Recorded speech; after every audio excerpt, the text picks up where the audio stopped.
નમસ્કાર દર્શક મિત્રો, પોલીસ ફોકસ ન્યૂઝ ચેનલમાં આપનું હાર્દિક સ્વાગત છે। હવે એક નજર આજના મુખ્ય સમાચાર પર। બિનવારસી ટેમ્પોમાંથી ચાઇનીઝ દોરીના 1008 ફિરકા ઝડપાયા। સલાટિયા ફાટક પાસે આફિયત પાર્કમાંથી ઉભા રહેલા બિનવારસી ટેમ્પોમાંથી ચાઇનીઝ દોરીના 1008 ફિરકા ઝડપાયા હતા। આણંદ શહેર પોલીસે ₹4.52 લાખનો મુદ્દામાલ જપ્ત કરી અજાણ્યા શખ્સો સામે ગુનો નોંધી વધુ તપાસ હાથ ધરી છે।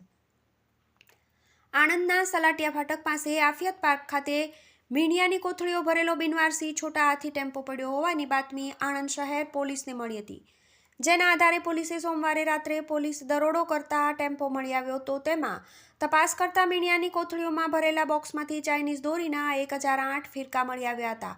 પોલીસે કુલ ₹4,52,400નો મુદ્દામાલ જપ્ત કરી અજાણ્યા શખ્સો સામે ગુનો નોંધ્યો તો પોલીસને બગાસુ ખાતા પતાસુ મળ્યું હોવાનો ઘાટ સર્જાયો હોવાનું ચર્ચાઈ રહ્યું છે।